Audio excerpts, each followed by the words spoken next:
Hello guys, hello. Welcome to my den of iniquity, my den of liquidity, my den of low sounding loungecore music. Hi Sky Elise, hi Megan, hi Jessica, hi Sky Elise. Should be starting any minute, should be getting you glasses any minute. Hi Erin Tyler Paris, Brenda MPA. Hi Devon.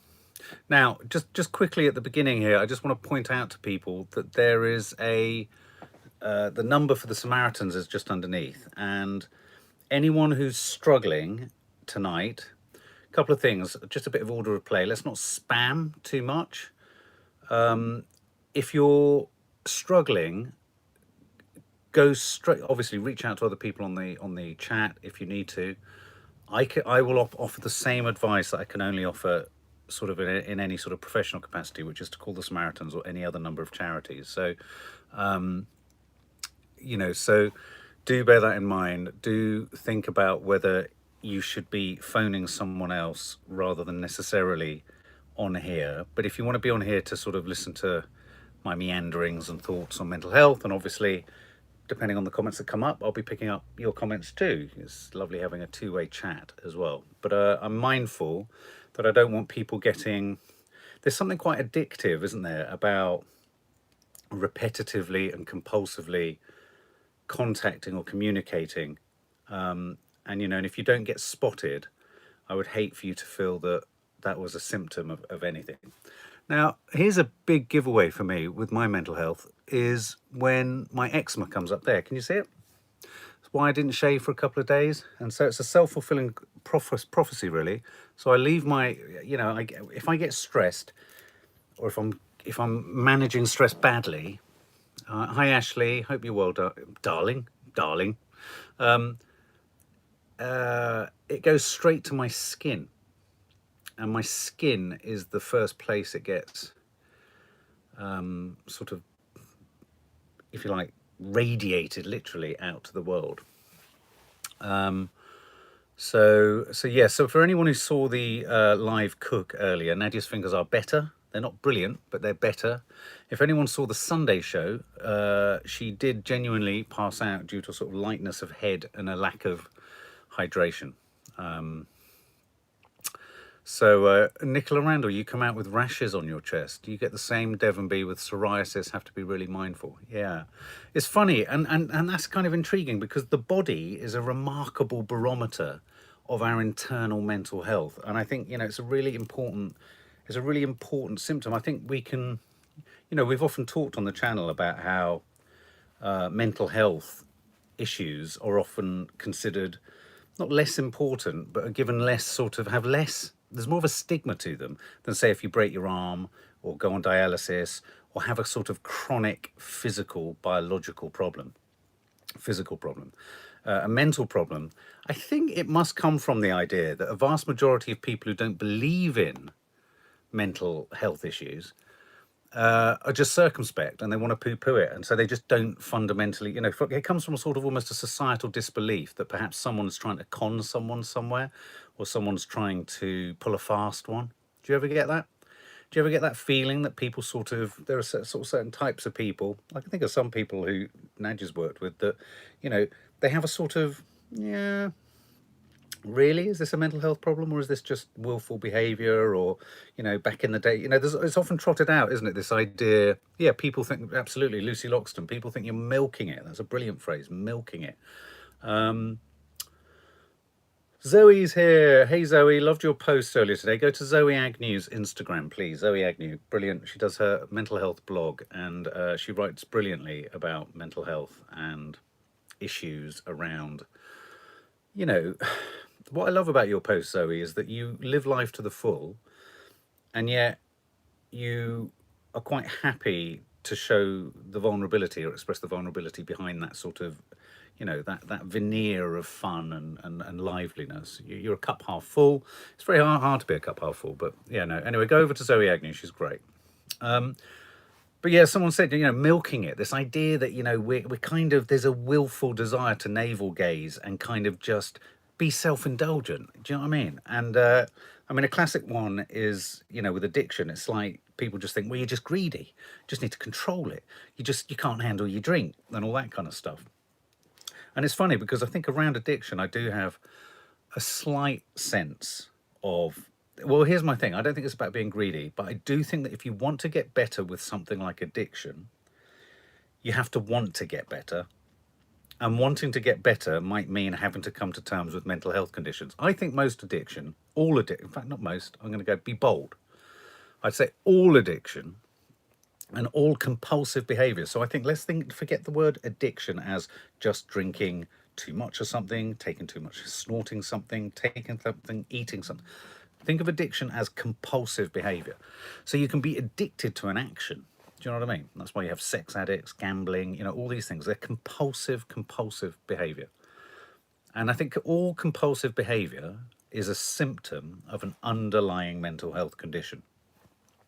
So invariably, if you're watching this and your first time you've listened to me twittering and wittering on about all this stuff, if you struggle with managing your drink, if you struggle with not being able to not do something at the same time every day because it has to be done every day, you're probably dealing with some kind of underlying mental health condition. Because, and then this is where it gets really interesting for me. Everyone's got a bloody mental health condition. Who agrees? Who agrees that everyone has a mental health condition? Because absolutely everyone, whether you call them superstitions, habits, rituals, that thing. I mean, I remember my grandfather could not be rigid, was rigid about his papers at a certain time in the day and his drink, and he would have been characterized probably in the modern parlance. He was very sort of obsessive about locking the door and triple locking the door. Would that have been OCD? Yeah, look, here we go. So everyone, everyone has something that they live their life by, and they nail their colours to that mast, and they're stapled to it. And it just so happens that there are certain categories of that behaviour which are fine. So if you work too hard, that's all right, because you're supporting the economy. If you're a competitive bastard, that's all right, because you're going to succeed and win. There are many ways in which this compulsive behaviour can be twisted and turned into socially acceptable. I mean, a small one, as an example, is the government saying, we were talking about this earlier today, what the government's effectively said to us as a nation is, drink a lot and spend a lot. This is how we're going to get out of this crisis. Drink loads and spend loads. Drink more than you need to probably drink and spend more than you've probably got or need to. And for me, it's the same thing. It's the same thing, around mental health. So I think that people who struggle with their mental health and are identified as mental health cases, if you like, are those people for whom those other people who are in the mainstream world think, oh, that's a weird choice, isn't it? That's a weird choice. Elizabeth Gordon, you're not drinking or spending. No. And I think, lockdown has created two different problems, I think, for mental health issues. And tell me if you agree with me. Oh, Anne-Marie, this has made me wonder, has doing many vlogs had a positive or negative impact on your mental health? I would say that most of my social media activity has helped my mental health over the years. There are times where I get the life balance, it goes off kilter, but I've had that with every part of my work in my life, and I have to watch out for that. But I think this connection that we have and the ability to express oneself, and the ability to hear, for example, the other day, we mentioned it on one of our lives this week, I wasn't going to do another mental health live for a while, only because I feel a huge sort of sense of, nicely, responsibility, but also, I feel that sometimes I worry about whether what I'm going to say is correct. I mean, we must all get that, don't we? We all get that feeling of, am I going to say the right thing? And there is no right thing to say. It's just about how you're feeling. But this chap, Alex, that we bumped into when we were out the other day, on the day that I was sort of, I think I expressed it in one of the more coffee mornings. I was sort of saying, oh, well, you don't know, I don't know. I feel sometimes, maybe it's not necessarily a huge help for people. I sometimes worry that people should be seeking help rather than necessarily listening to these chats. And he just came up to it, and he wanted to give us a hug, a sort of, friendly hug. And I could feel that he was overwhelmed with a desire to just say, I get what you're saying. And it wasn't about him saying it to me. I couldn't, it wasn't like an egotistical thing of, oh, wow, you find what I'm saying really, it was, oh, wow, okay, this is real connection. This is real connection between two people. Between, in this instance, and obviously in the same instance with all of you guys, all of you here, there was a connection between me and this man who I didn't know, courtesy of this that I'm talking to you through now, that had done something constructive for him, and in me hearing it had done something constructive for him, did something constructive for me. And actually, even if I hadn't heard that it had done something constructive for him, has done something constructive for me. I think that's quite magical. I think that's quite miraculous. And I think, for all of the naysaying, we've done Confessions of a Modern Parent, all about, kids on their phones, screen time, too much screen time, all that malarkey. But actually, I think social media, in a certain way, used in a certain way, can be hugely beneficial. So there you go. That was a long answer, wasn't it, Anne? Lucy Rose, so proud of you, Mark. Everything you've gone through, you always talk to us about it, and you had help with your addictions and mental health. You helped so many, Mark. Thank you. Well, thank you very much, Lucy. Mark, you've really helped my husband and I with your chats. I think the big thing, so what was I saying? I mean, thank you, Chrissy. Men just really struggle with this, talking about this sort of stuff. And I think that's why I get a bit nervy, and I get a bit edgy, and I get a bit anxious, because I even feel like in everyday life, if I know there's a problem with the girls or a problem with the NADIA, I want to solve it. I want to solve it. And what the danger is with that is, what can happen is I can end up constantly finding things in other people's lives to solve, and I never resolve anything for myself. It's got a bit boring, me talking about what I should be doing and could be doing. I've talked about like AA meetings. I've tried antidepressants. I never say never to anything. I would never say never to antidepressants again. I know they work for some people, but I do think that coming out of lockdown, we are going to be presented, as I've said many times before, with a very different kind of mental health, not necessarily crisis, because I always think that sounds inflammatory, but a mental health situation very different to the mental health situation we've had in lockdown. So I think coming out of lockdown, I think the government, I think society, I think we're all going to be surprised. I think a lot of people feel a sense of injustice. I think a lot of people have been forced to face parts of themselves that they quite easily can distract themselves from on a daily basis. So if you remove all of the set dressing, if you like, of life, imagine life is just one great big film and all this stuff is just set dressing. There's an author, J.G. Ballard, once said, all of modern life is just set dressing, and within a minute it can be removed. And I think when we went into central London and photographed empty London, it felt like a set. Everything felt like the set dressing, and it felt very fragile, didn't it? And that fragility of the world is how we, mental health people, feel a lot of the time, don't we? I mean, in our worst places or at our lowest. It's the sense of fragility, isn't it, at all times? Anne-Marie, like you say, I think some people like me enjoyed the reduction in day-to-day stress. And then so by removing, so if you're already in a fragile state, the whole world goes fragile and the whole world stops. In a way, the sort of fragility is quite normal to you. You don't feel it any less, but it's being reflected, isn't it, everywhere else? But now we're returning to life.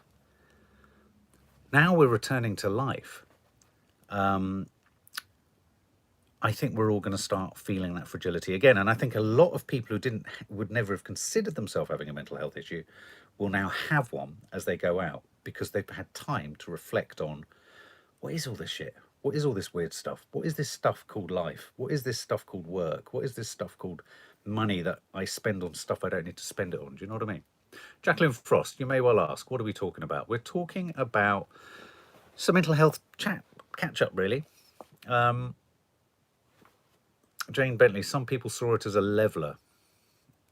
Sarah Taste, post-lockdown, I don't want to engage with the world again. It's a happier, peaceful, quiet place locked up at home. Hopefully lockdown will enable more people to understand the suffering of people with mental health issues. Absolutely. So I had one day last week where I was at my absolute darkest in a long time, to the point that, you know, Nanny Di was here. She was due to go back, but I could have easily asked her to stay for longer. Anyway, so Nanny Di was here. I wanted to remove as many people as possible from my line of vision, which isn't a good sign normally, is it? And I wanted to remove them because I knew I couldn't be what I needed to be around them. And that's very difficult when you live in a house, you know. I mean, it's not so hard with your teenage children because they're busy doing their own thing. It's hard with your wife. It's hard with Nads. And I knew it would be very hard with my mum. And so I took her back to the station, took her home. But I have not felt that dark in an awful long time. And the reason I wanted to say that was not to worry anyone, because I'm not that dark now. And the only way I could get through that, and it was such an imprecise, unspecific thing. It was not attached to anything. It was an absolute, it was like the reverse of hiccups. You know, when you get that diaphragm push up, when you get hiccups or you've drunk too much water, it was like a push down. And it was like, there was no trigger, Jane. There was Bentley. There was absolutely no trigger. It was, I just felt like it in the morning. And when I'd woken up, it wasn't like I woke up with a dread. I woke up all right. And then it just increased. And there was actually no trigger. And I think that was what was the most worrying part of it, was if there was a trigger, it was that there was no trigger, if you know what I mean. Judy Phillips, that's a good question. My mum could absolutely know. So very sweetly, my mum, I think, gathered that I wasn't in a good place, saw that I was saying, you know, I'll take you back to the station as soon as you want. Sort of, I think she leapt at the chance. Not in a horrible way, but, you know, I think and it's not like an incoming storm's coming in that's going to destroy everything. But I could see in her face, and I could see in Nadia's face, a sense of not wanting to deal with it because they didn't want to see how painful it was for me. Do you see what I mean? And the reason I wanted to talk about this was just, I present and you see an incredibly upbeat, and you often, even in these mental health chats, you see me talking about solutions and strategies and methodologies to get through things. And I just wanted to say, I sat for a day not knowing if it would go away. And it was frightening, and it was debilitating, and it was really distressing. And yet I'm sat here now able to say that it does go away.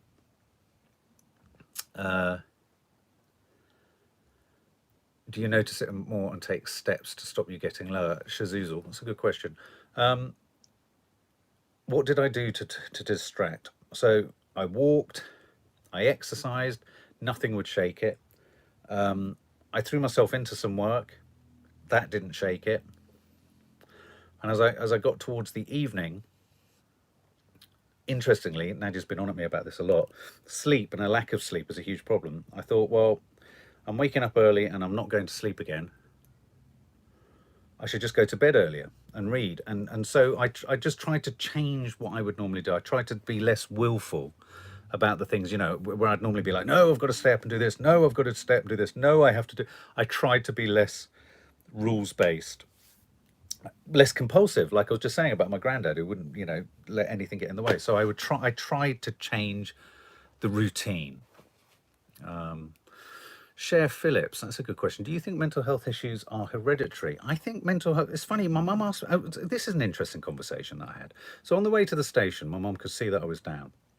You know, I've been worried about all my daughters in various ways. And one of the things that I worry most about, and you've gone to the heart of it, Cher, was when I see moments of sadness or downness in my girls, and it could just be hormonal, I feel a huge burden of responsibility. I feel like, oh, Christ.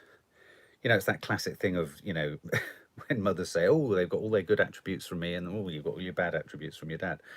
That doesn't happen here, but I do sometimes end up thinking, oh my God, If they're an addict or if they have struggled with their alcohol, that's me. If they're depressed, that's me. If they're bipolar, that's me. If they suffer from anxiety, that's me. I don't necessarily know if it is hereditary. If I had to sort of, if you held a gun to my head and said, well, just tell us what you think, I think it probably is. I think it probably runs through the DNA. I think families that go through shock or trauma at other points in the generation, I think it can imprint on the DNA, I'd have thought. I mean, there's a lot of chat about this when I was in rehab about whether, addiction and alcoholism runs through families. And it's interesting, if you start to look through your families, I discovered that my granddad's dad, so my great-granddad, who died when he was very young, they'd always said it was leukemia, but then I found out towards the end of my grandfather's life that it was actually cirrhosis of the liver, so he was an alcoholic. And my granddad never drank all his life, just didn't drink. Neither did my nan, it was curious. And so just because you have people in your family that don't drink, it doesn't mean that genetically it's not there. Do you know what I mean? It could be that the reason that part of your family tree isn't drinking is as a reaction to a part of the family that, I think ethnic minorities and cultural minorities also recognize that there is a genetic trauma that carries through generation to generation. So yeah, I think the long and short answer to that is yes, I think it does. And Nanny Di said to me in the car, she said, did you feel sad as a child?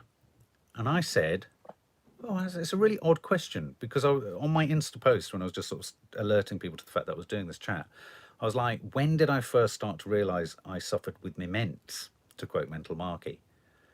And, oh, Annie Brown, good luck with your CBT. Take it very slowly. Just take it very slowly and digest what they say. One of the things I find with therapy is that I rush. We want to rush. You feel like, all the solutions are here, and I must take, and then I get disorientated, and I'm like an over enthusiastic student. I get home with all my homework books, and I'm like, oh, forgotten what to do. So don't do that. And my mum asked me, were you sad as a child? Now, without going on about it, we had, as you know, I had a traumatic childhood where I was left on my own an awful lot of the time. But I didn't feel sad. And all I said was, no, Mum, I didn't feel sad. I felt scared. So I felt scared for huge chunks of my childhood, huge swathes of it. But that didn't mean I was sat there like that all the time. I got on with things. I made things. I played. I did things. I was an inventive kid. I was a constantly questioning kid. I was an annoying child. But going back to this idea of genetics and where does depression come from? So I was scared. So I would not have been able to describe myself as a depressed child. I didn't present as a depressed child. But that fear obviously went deep into my sort of like the letters and words in a stick of rock, went through me. And in later life, those feelings of being scared will have translated into an anxiety/depression born of, finding things uncertain and insecure and wanting to make things steady and wanting to make things unscary. I mean, it's interesting. I remember years ago talking to someone about the fact that when I was a child, or as an adult, even in my drinking years, I don't know if anyone else relates to this, it's very uncool to say as an adult you're scared of the dark.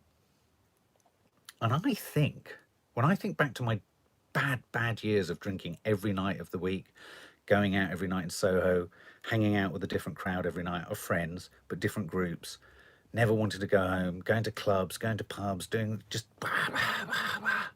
like the Prodigy video, Firestarter. Half of that was me trying to overwhelm this fear of the dark. I have, Sarah Watkins, I haven't been my doctor diagnosed me as having bipolar episodes. So I presume that's a bit of bipolar, isn't it?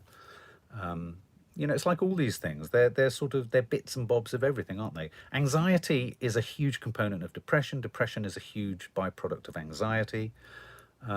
Leo, you're still scared of the dark. And I think that drinking and going out and drink, you're putting yourself in an incredibly vulnerable position often if you go out to drink with people who are going to get drunk and then you've got to get home. And I always found the idea of the end of an evening as a drinker a really frightening prospect. But I didn't find it frightening if I was drunk because I had no memory of it.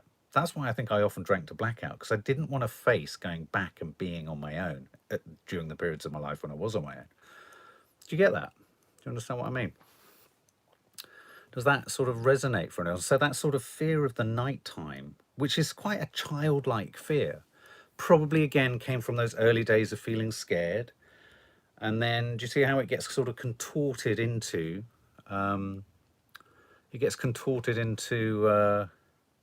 sort of adult depression? Nicola Jenkins, I have a fear of closed doors. Started after I lost my dad 2.5 years ago. I can't have doors shut in the rooms I'm in for fear of being trapped. Okay, yeah, I can get that. Karen T, I'm hyper vigilant because of a chaotic childhood. I think that's why I'm so anxious, which leads to depression.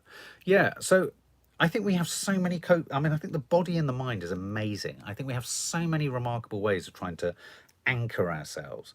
And, you know, sometimes we can just view, sorry, my glasses keep slipping off because I have to repair them. We can sometimes view the compulsive behavior of addicts or people with mental health problems as just negative behavior. And I think this is a really important point.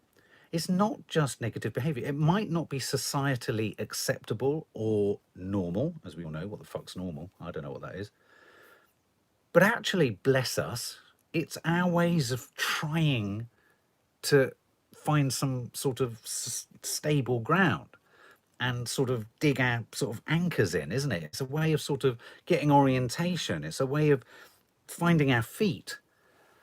And I think that within those compulsive behaviors, if you're clever, you can turn around all of the effort. 'Cause I don't know if anyone else gets this. Do you get exhausted by feeling anxious? The sort of the fear, the worry that leads on to the next worry, and then the next worry, and then thinking it through to the nth degree, and then you keep thinking it through, and then but then if that happens, and then Susan Smith, do you get that? What is it? Hit a whatever it is, knock a mole, hammer a mole, whatever it is. You get that thing of, I've got that one. So, and as soon as a part of your life totally sorts itself out, you just run to the next part, because there's always another part, isn't there? If there's an economic part, you can then run to the social part, then you can run to the psychological part. You know, you can just keep running from crisis to crisis. Now, if you think about that, that's an incredibly busy, dedicated, swift. You've got to be quite bright as well to be able to shift from there to there to there to there to there to there.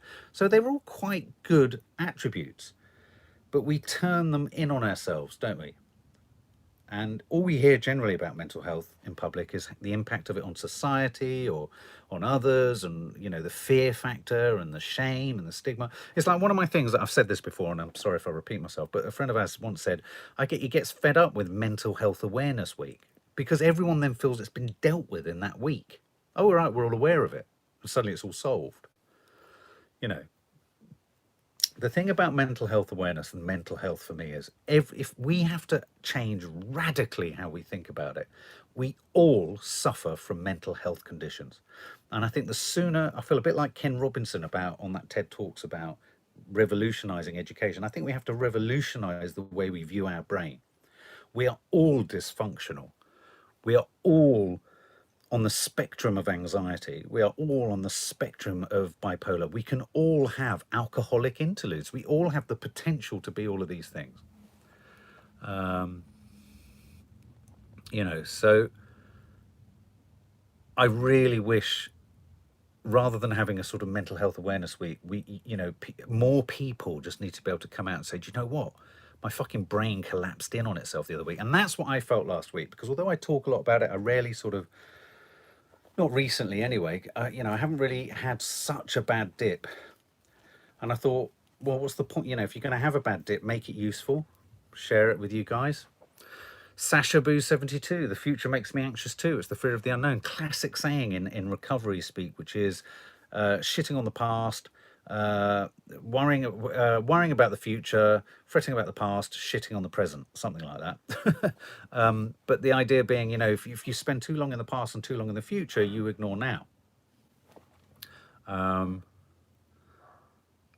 Did that coincide with Nad's dip? No, it didn't actually, interestingly, Jane. It was just before. So as I was coming out, she went in.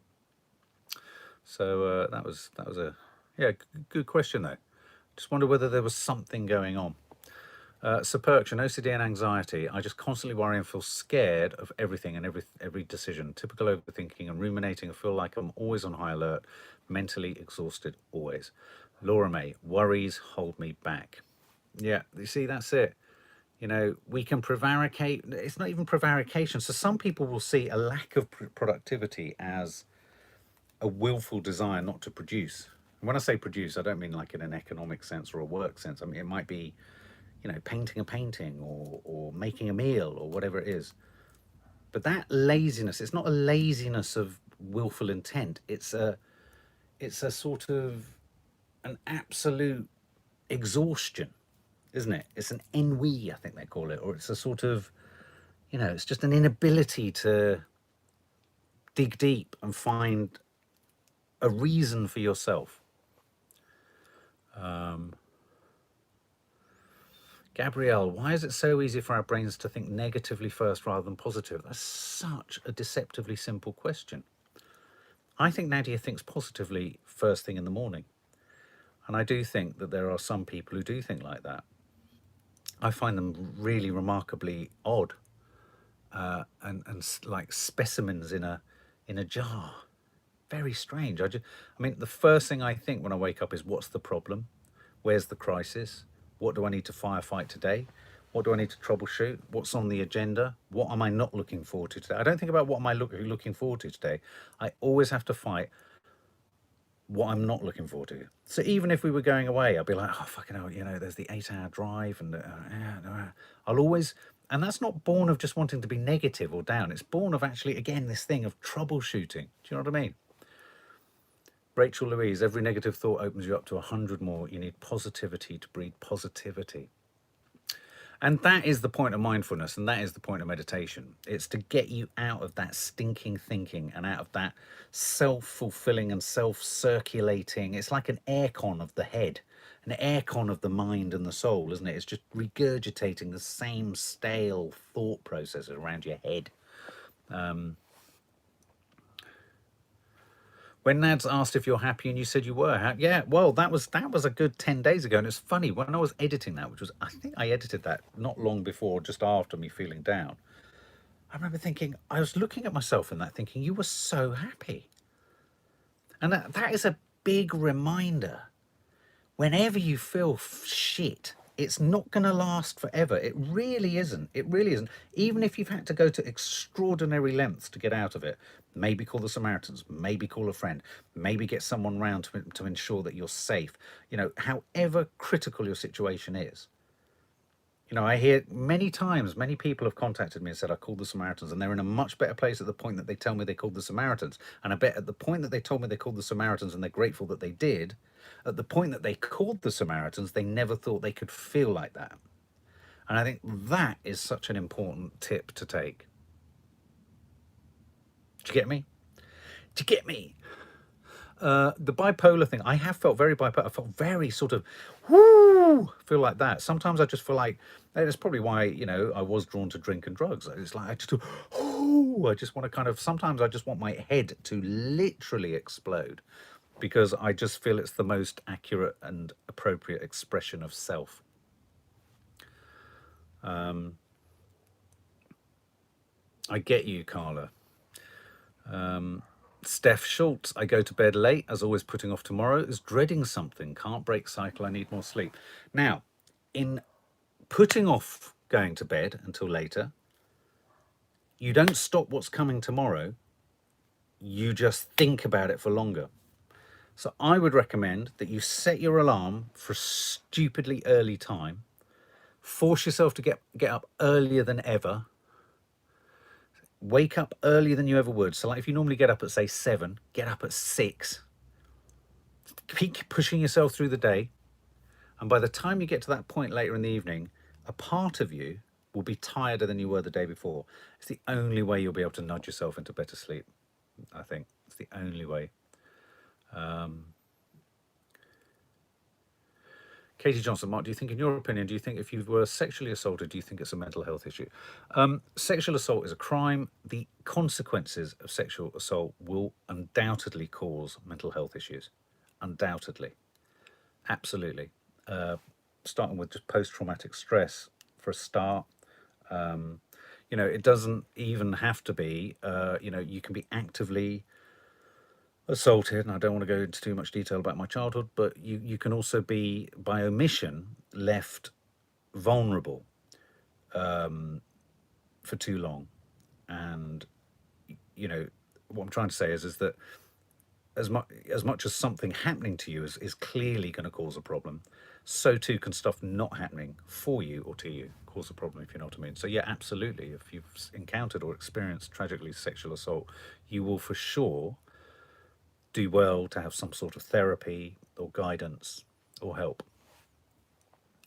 Darren Boy, what do you think of the stigma about ADHD in adults? I know there's stigma in a lot of mental health. Well, Darren Boy, I think that's a really important one, ADHD. I think ADHD is one of those phrases that's bandied around now as a throwaway description. Now, look, here's the thing. I'm not one of those guys who, I don't get hypersensitive about, you know, I can have an ADHD day. Nadia feels she is ADHD and she's thinking of getting herself diagnosed. And so our take on it is that it's not a bad thing.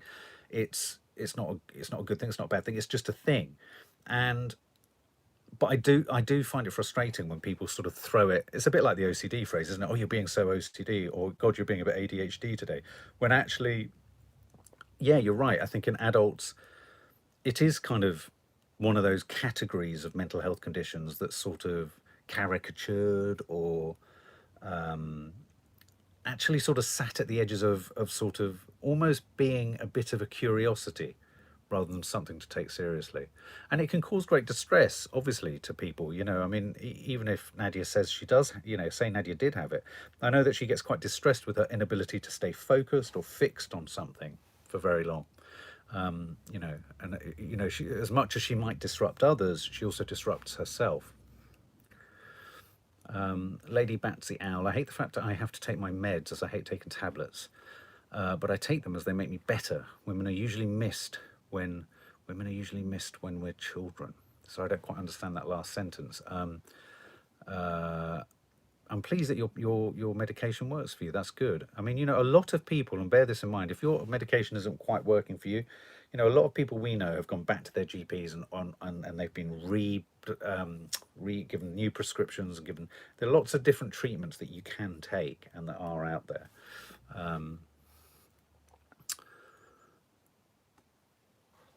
ADHD means attention deficit hyperactivity. Is it hyperactive disorder?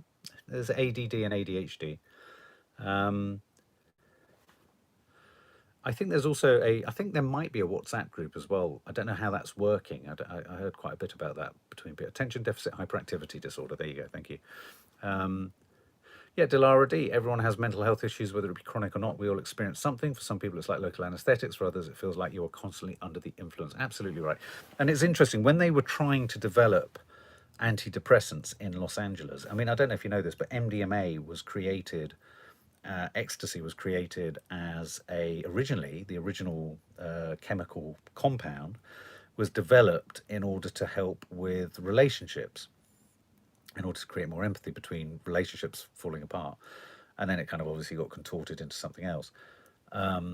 But when they were developing, they had to try and develop a definition of depression. And what they discovered was when they tried to arrive at a definition of depression in order to know what sort of meds they could give to people, they realized that so many of the definitions of depression are the natural emotional responses to realistic things in life.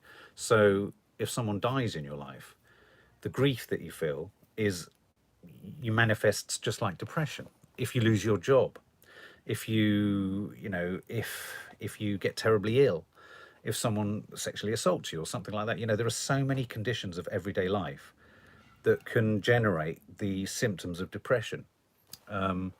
And so to define depression, you know, it's like you just said there, Dilara, every one of us, every day, like a fractured star in the sky, we are shards of mental health light passing through. And some mental health is positive and some mental health is negative, but it's only positive and negative in relationship to how it affects you. It shouldn't be, that's the difference. I think that's how we should change our opinions on it. It shouldn't be mental health is bad because it's bad for everyone. It might not be bad for you. And I think that's a really important part of things like autism. There's always an assumption that it must be bad to be different or to look at the world differently or feel differently. It isn't necessarily. Why do we look at it like that? Why do we look at it like that? I just think we sometimes need to twist our heads around a bit.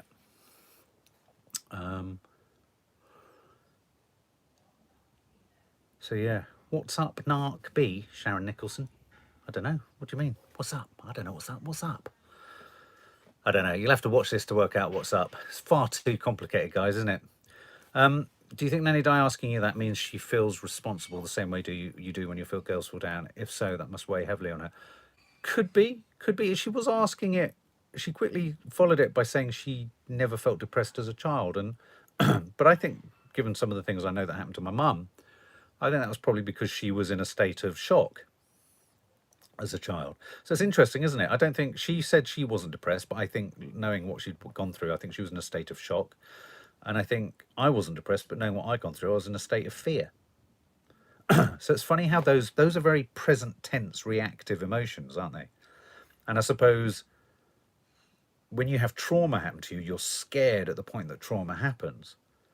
But it's how you then have coping mechanisms. And it's the way those coping mechanisms, a bit like a virus, attach themselves to bad behavior or behavior that's negative to yourself in order to cope. Oh, how are you, Mark Sharon Nicholson? I'm all right. Thanks, Sharon. I'm all right. Wasn't all right earlier in the week, and we're just talking about that. Karen T, some of the nicest people I know have anxiety and depression. Sensitive people are often very kind. We often say that.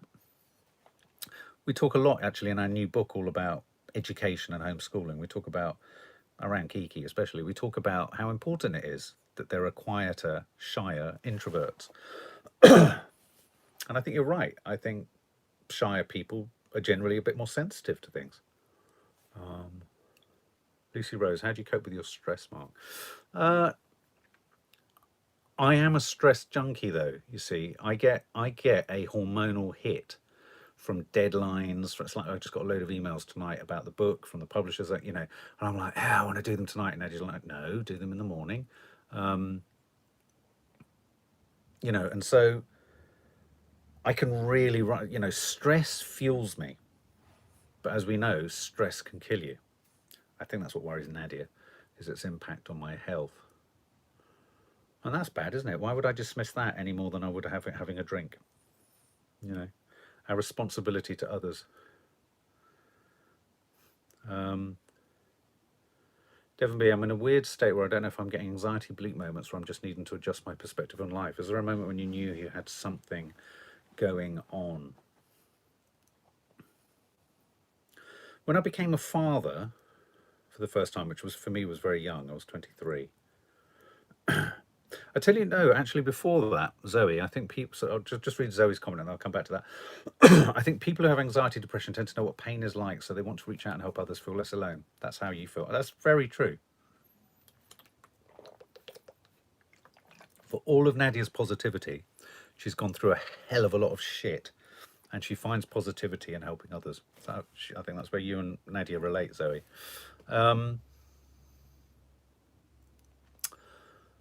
What was I saying just before that? I've completely forgotten what I was saying. What did I say? What was I saying before that? Coffee, I find, as a sort of springboard. It sort of fuels me. It fuels the stress. Oh, right, I was talking about stress. I mean, stress fuels me. Did Nads and your girls make you go and get help with your mental health? Well, insofar as I first started to... Oh, right, no, I was talking about when I first... when I became a dad, I had a real concentration on who am I, what am I, why am I, and I'm responsible for a human life. I need to know... I felt like I had to do an audit on myself. But before that, when I knew, without getting into details, when I knew that my relationship with her mum wasn't going well, I wanted to get to the bottom of why it wasn't going well. So I think mental health issues tend to throw themselves up when you look at a series of, say, failed relationships, or a series of failed friendships, or a series of just repeated acts of behavior or self-sabotage. I was a self-saboteur. I would sabotage my own happiness I always meant well, but I would always sabotage my own happiness. And although I use drink to do it, I am a person of extremes. And I think that's where, at times, the bipolar thing kicks in. I mean, I can have some days where when I'm up, I don't know if anyone else with bipolar has this, where it's like you're blind. It's like you're blind, but you can see so clearly in a very limited way. And it's like a burning torch is firing out of your eyes. Does anyone get that? It's like a burning, and I get, you probably see it sometimes when I'm talking, I'm having a bit of a, and it's like, and it's like, if you imagine that energy, it's that energy of just, like, it's like a superhero with jets coming out of his feet, but they're coming out of your eyes. And for the intensity of that burn, it's like a sparkler, like on fireworks night, a sparkler. And you know how a sparkler just goes, it always fascinated me, it just went, just like that. Just like that.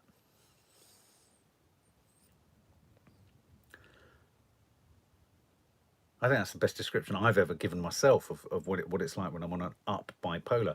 And when it burns out, it's funny, everyone around me is getting nervous about it burning out. Not because I go into become a marauding psycho, but just they know that there's going to be a depletion, because it's like SpaceX's rocket going up to Mars. And once those turbines have done their thing, I'm empty.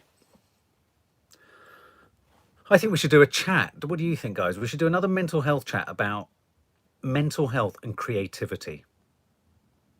Do you think mental health and creativity, and I don't mean like you have to be an artist painting and what have you, like you, Leo, beautiful painter you are. Follow Leo Vibe Vila, please. She's such a good artist. Not just that, could be writing, could be flower arranging, gardening, cooking, whatever. But I think there is that misnomer, and one of the biggest problems that stopped me from really admitting I had a problem with alcohol was this idea that it would remove my inspiration or my creative thinking. I think that would be quite good. Bipolar is like hitting both poles of the earth, but in your body. So 1 minute you're high and 1 minute you're low.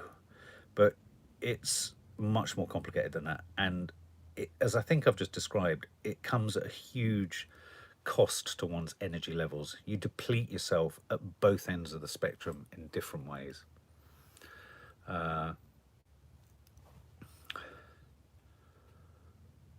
Kirsty Wilson, my partner does really inappropriate things like swearing in public. I do inappropriate things on these bloody vlogs all the time, don't I? I mean, to be honest with you, that is a part of my compulsive behaviour. That's me. I like being naughty. I like it. I like it because it's that weird thing, isn't it? Again, it's the addictive addict thing. It's the, I want to feel something. You know what I mean? Okay, guys. Oh, I hope that was useful. And I hope there's some kernels of thought in there.